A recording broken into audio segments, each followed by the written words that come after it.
This is a velvet coat and it has embroidery of a flower called Sweet Cicely, sort of arts and crafts era. It's by a department store called Marshall and Snellgrove.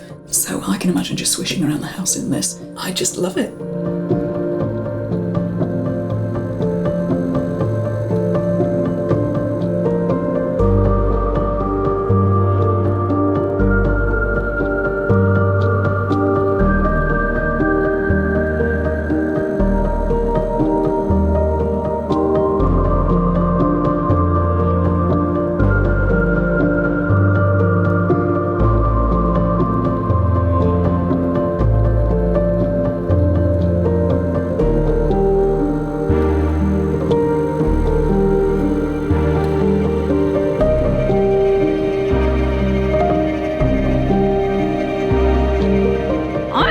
Today to visit the Royal School of Needlework. Do you think this has faded over time or discoloured? I suspect these may well have been a green.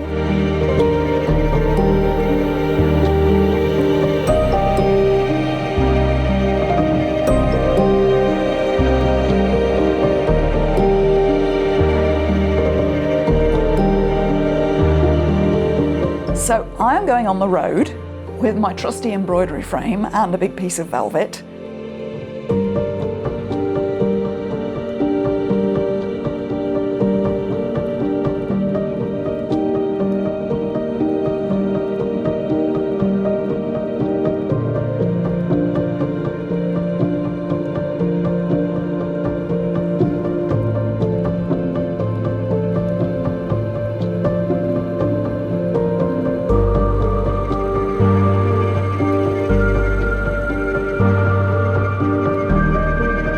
I realised that the cost of sending this frame back and forth is a lot more expensive than just buying a second frame. I might as well have a frame on the go in each country and just go back and forth between two panels. Here is the piece we're working on next. This flower here, I've wondered for a long time whether that is also a seam. And in this case, we actually need it to be a seam, so I am going to make it a seam. Now it's time for me to move on to my next place, and I'm pretty excited about where I'm going next.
This month, as you can see, I'm living out my May Morris fantasy.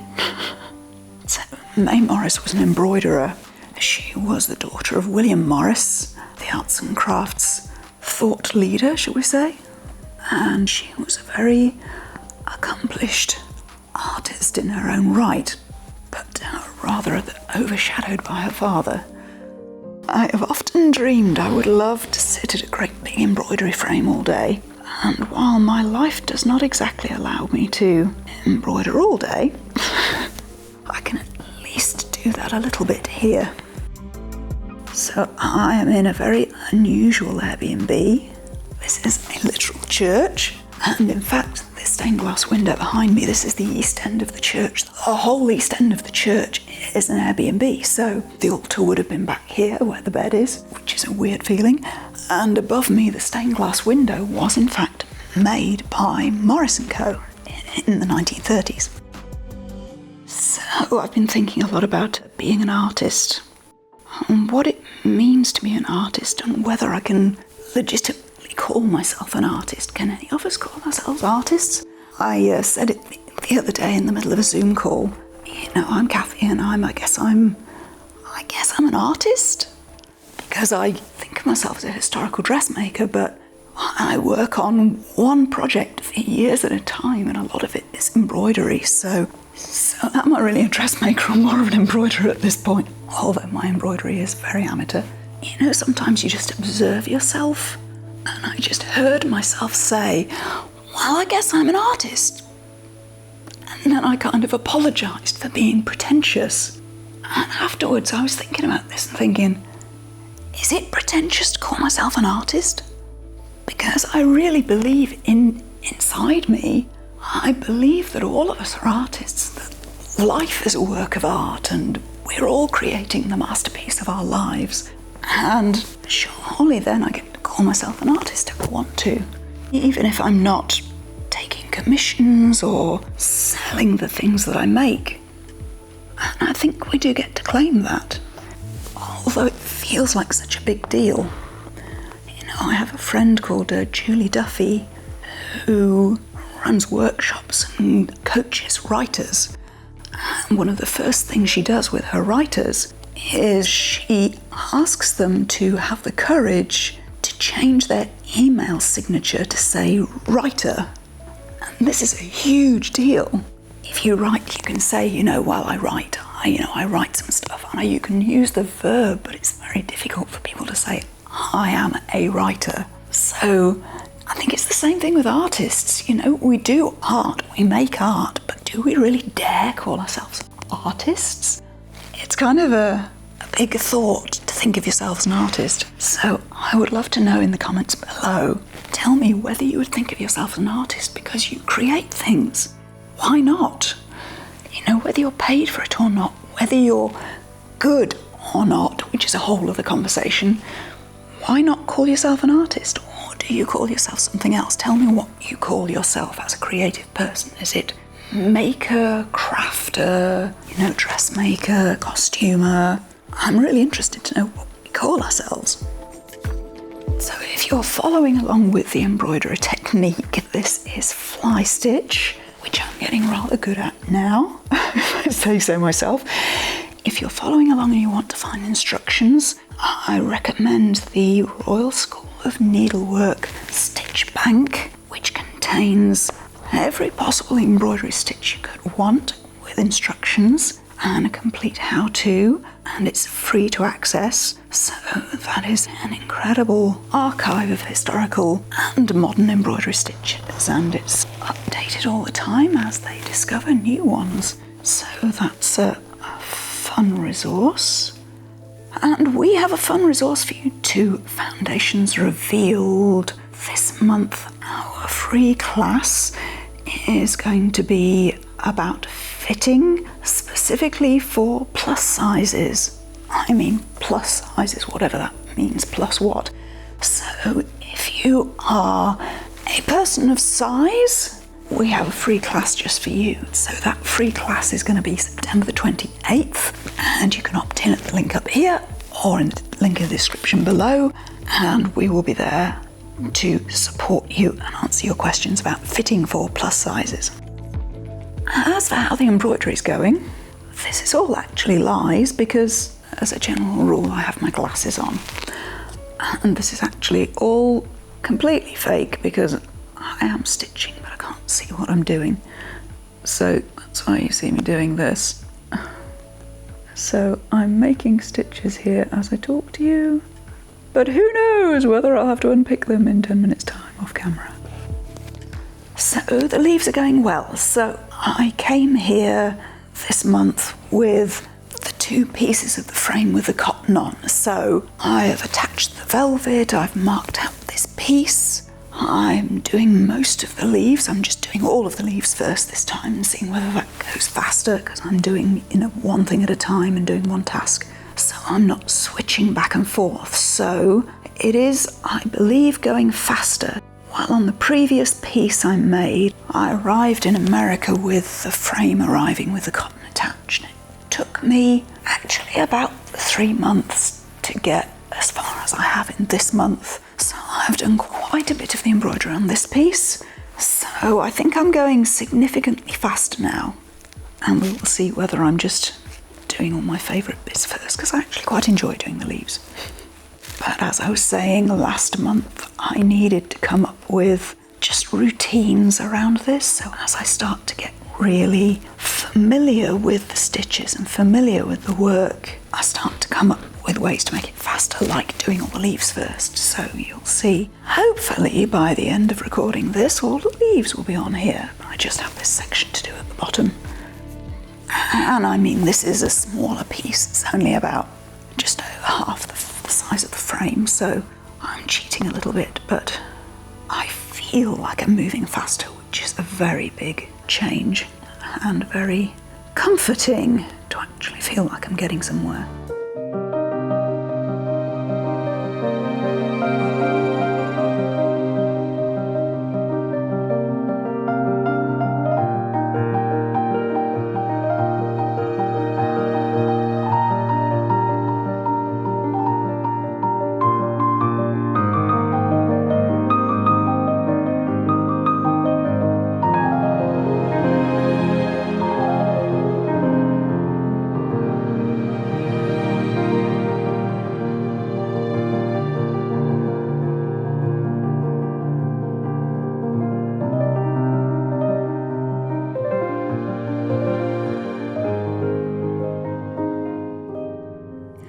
There is a school of thought that believes that there is a distinct difference between an artist and a craftsperson. And the difference is that a craftsperson uses best possible materials to create the things they create. So think of a Chippendale chair, the best mahogany, the best wood, the best tools, the best materials. Whereas an artist can create art from the humblest of materials. So a piece of driftwood can be a source of a work of art. So I would take that, I guess by that definition, I would be more of a craftsperson because of the amount of money I spent on this velvet. But I think it's also possible, I mean, plenty of people out there are making costume and historical clothing and doing beautiful work on a piece of linen, so I don't know whether that applies across the board to makers of historical clothing. I think we may have permission to call ourselves whatever we want to call ourselves. I don't think there's an art police that is going to come and knock your door down if you decide to call yourself an artist and somebody else thinks that you aren't. You get to give yourself whatever label you want. And I have to say, in this place, I do feel like an artist. I do like to think of myself as an artist here. I don't know whether I normally would, but there's something about this place with the beauty of the churchyard and all of the beauty of nature out there and the way that the trees frame the view at the edge of the churchyard and the way that if I look up here, there is this beautiful white painted ceiling with black ribs across it and roses and all of the cobwebs on it even. And the stained glass window behind me. I mean, I'm looking at that and seeing applique and quilting opportunities, and not that I think I would make a quilt of the Ascension. I'm not much of I was brought up in the Christian tradition, but I don't think of myself as a Christian. But just the style of it, and the style of the figures and the bright colours and the style of stained glass with those black dividing lines between these beautiful bright colours. We had an entry, won the Foundations Reveal competition years ago, nearly 10 years ago, I think, and she made a corset that was a stained glass window. It was kind of a starburst effect, and it was just the most mind-blowingly beautiful thing. And then over here, these two windows are plain glass, but they're in little diamonds. You know, the glazing is in little diamonds. So I look at those, and I remember a dress I once saw in a sewing book where the skirt, it was like a sort of a Lolita style, kind of a little tutu-like skirt, like a sort of porcelain doll effect, like a Gothic Lolita. And the skirt was made from 2 layers of silk organza, so very sheer, stiff fabric. And the 2 layers had been quilted together with diamonds like that.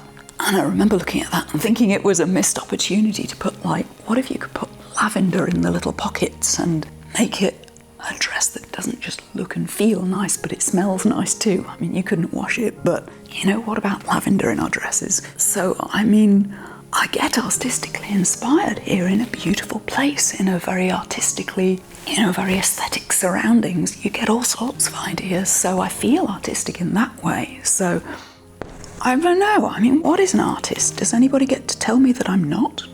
Does anybody get to tell you that you're not? Why would we not call ourselves artists if we want to? I don't think we should feel that that's pretentious or highbrow or overly self-congratulating in any way. I don't think we should feel like we have to be good, whatever that means, you know, above a certain standard of work to perceive ourselves as artists, if we want to.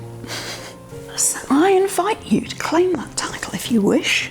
If you want to call yourself an artist, I have made my Instagram profile say artist, and I invite you to do the same if you wish. You know, step out and claim it. Nobody is going to give you that title. I don't think anybody is going to have a problem with you thinking of yourself that way.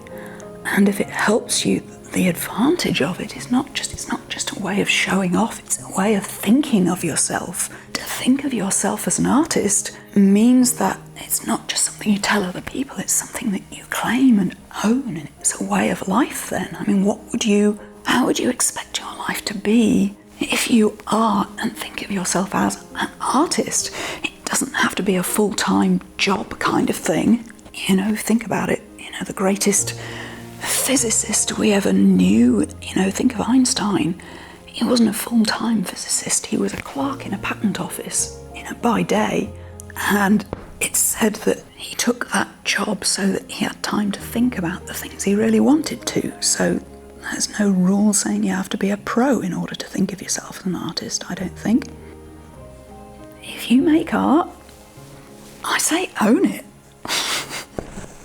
Think of yourself as an artist, and who knows, you might end up doing more art, because that's now your identity. It's a different thing to take on that identity.